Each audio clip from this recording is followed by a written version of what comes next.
दोस्तों ये वो वीडियो है जिसमें बहुत सारे विद्यार्थी प्रोटेस्ट कर रहे हैं कि एग्ज़ाम को एक ही दिन में कंडक्ट कराया जाए और कोई भी नॉर्मलाइजेशन का प्रोसीजर यहाँ पर न देखने को मिले। आज की डेट में अगर आप लोग देखोगे हमारे देश के अंदर में अगर एग्ज़ाम को लेकर बात की जाए, कोई भी एग्ज़ाम जो पहले मार्च में होना था फिर उसको अक्टूबर में शिफ्ट किया गया, अक्टूबर के बाद में अब वही एग्ज़ाम दिसंबर में शिफ्ट कर दिया गया। यहाँ तक बच्चों ने कोई दिक्कत नहीं बोली कि हाँ ठीक है यार चलो मार्च में होना था अक्टूबर में हो गया, दिसंबर में हो गया, कोई दिक्कत नहीं है। पर लेकिन मेन दिक्कत निकल कर आती है जब यहाँ पर बात की जाती है नॉर्मलाइजेशन के बारे में।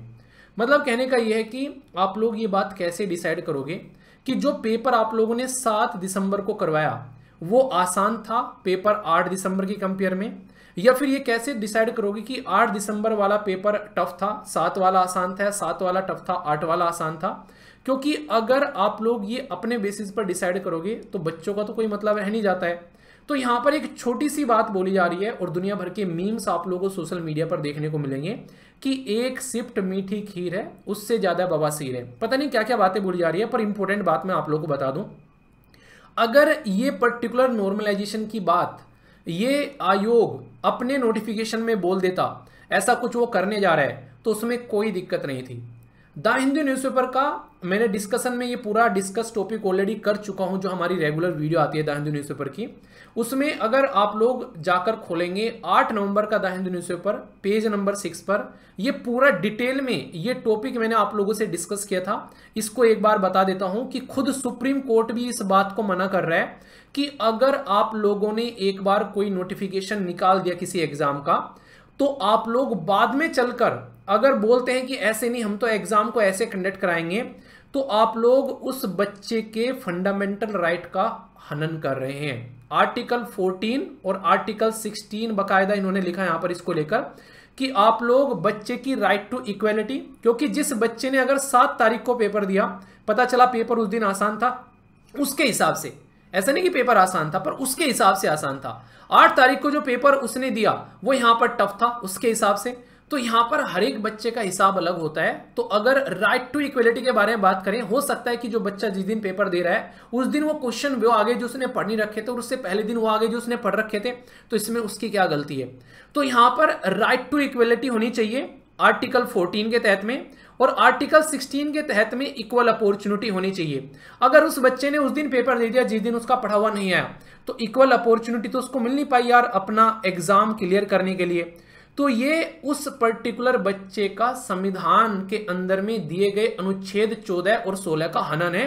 खुद सुप्रीम कोर्ट ने ये बोला है, यानी कि सुप्रीम कोर्ट ने ये बोला है कि अगर आप लोगों ने एक बार नोटिफिकेशन निकाल दिया तो फिर वो पर्टिकुलर एग्जाम उसी नोटिफिकेशन के हिसाब से होना चाहिए। और आप लोगों ने नोटिफिकेशन निकालते टाइम ये बात नहीं बोली थी कि आप लोग यहां पर कोई नॉर्मलाइजेशन जैसा फंडा यहां पर अप्लाई करने वाले हो, ये कतई नहीं बोला गया था। और इसी बात को लेकर बच्चे जो हैं वो लगातार प्रोटेस्ट कर रहे हैं। तो यहां पर आयोग क्या बोल रहा है, आयोग यहां पर ये बोल रहा है कि हमारे पास में सेंटर नहीं है यार, आप लोगों ने नोटिफिकेशन निकाला, उसके बाद में मार्च में पेपर होने के बाद में आप लोगों ने उसको शिफ्ट किया अक्टूबर में, तभी भी आप लोगों के पास में सेंटर नहीं है, फिर दिसंबर में शिफ्ट कर दिया तभी भी आप लोगों के पास में सेंटर नहीं है। आयोग बेसिकली ये चाह रहा है कि कोई नकल वगैरह न चले। जैसे आरओ का एग्जाम कैंसिल हो गया तो अब वो थोड़ा सा चीजों को उस तरीके से लेकर चलना चाह रहा है कि भाई नकल ना चले, एग्जाम एक बार में हो जाए। तो लिमिटेड सेंटर जहां पे उसको लगता है कि भाई यहां पर नकल नहीं होगी उन्हीं को लेकर चल रहा है।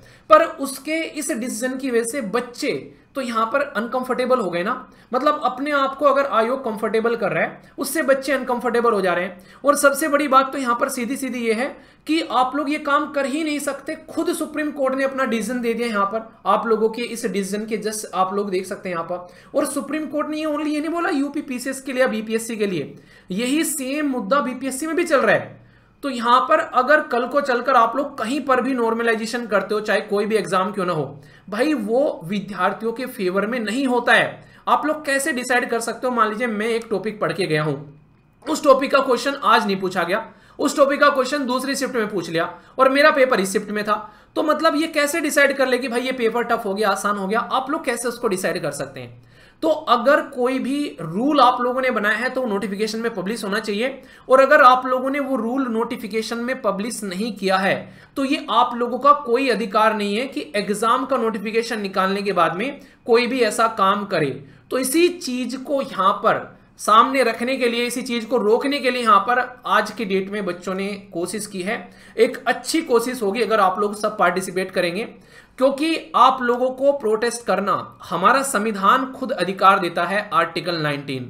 तो आप लोग जा सकते हैं, अपनी बातें रख सकते हैं, पर लेकिन ये शांतिपूर्ण प्रोटेस्ट होना चाहिए, इसमें कोई भी हलचल न होए, क्योंकि फिर वही बात आती है महात्मा गांधी जी वाली बात कि अगर वहां पर कुछ भी गड़बड़ होगी तो भाई फिर उनके पास में एक मौका होगा कि वो आप लोगों के ऊपर में लाठी चार्ज कर सकते हैं, फिर कुछ भी ऐसी हरकतें कर सकते हैं जो कि नॉर्मली करते हुए नजर आते हैं। ठीक है, तो आप लोगों को शांतिपूर्ण तरीके से अपनी बातें रखनी है। ज्यादा से ज्यादा लोग जो हैं अगर यहां पर इकट्ठे होंगे 11 नवंबर 2024 11 बजे, यहां पर यह बात की जा रही है लोक सेवा आयोग गेट नंबर 2 और 3। तो यहां पर इसके लिए बच्चे ऑनलाइन भी अपनी बातें रखेंगे आयोग के सामने कि क्या क्या दिक्कतें उनको झेलनी पड़ रही है। इतने लंबे समय से ऑलरेडी एग्जाम पोस्टपोन हो रहा है, कोविड-19 के टाइम पर प्रॉपर चीजें हो नहीं पाई थी। तो सोच के देखो बच्चे कब से बेरोजगार बैठे हुए हैं, तो इसी चीज को बात की जा रही है। और न्यूज़पेपर में बड़े बड़े आर्टिकल छापे गए इन चीज को लेकर। ये देखो न्यूज़पेपर की हेडिंग, 2 शिफ्ट धोखा है, बचा लो भविष्य मौका है। इसको लेकर स्टूडेंट जो हैं वो यहां पर सामने निकल कर आ रहे हैं। और रियलिटी भी है यार, आप लोग ये चीजें समझने की कोशिश करो, ये एक तरीके से जस्टिफाइबल नहीं है। आप लोग कैसे डिसाइड कर सकते हो किसी और के बिहाफ में कि ये पेपर आसान है या फिर ये पेपर टफ है, अपने हिसाब से आप लोग उसको नॉर्मलाइज करोगे, तो ये सही नहीं है। तो इसीलिए बच्चे बस ये बोल रहे हैं कि ये दो शिफ्ट वाला फंडा है, ये आप लोग एक ही दिन में एग्जाम कंडक्ट करा लो, तो ये नॉर्मलाइजेशन वाला फंडा अपने आप यहां पर खत्म हो जाएगा और इसके चलते सारी की सारी दिक्कतें जो हैं वो दूर हो जाएगी। वो ये नहीं कह रहे कि आप लोग हमको अटेम्प्ट दे दो, आप लोग हमको छूट दे दो, ऐसा कुछ नहीं बोल रहे हैं। बस वो छोटी सी बात बोल रहे हैं कि भाई हम लोगों को आप लोग एक ही टाइम पर एग्जाम करा लो।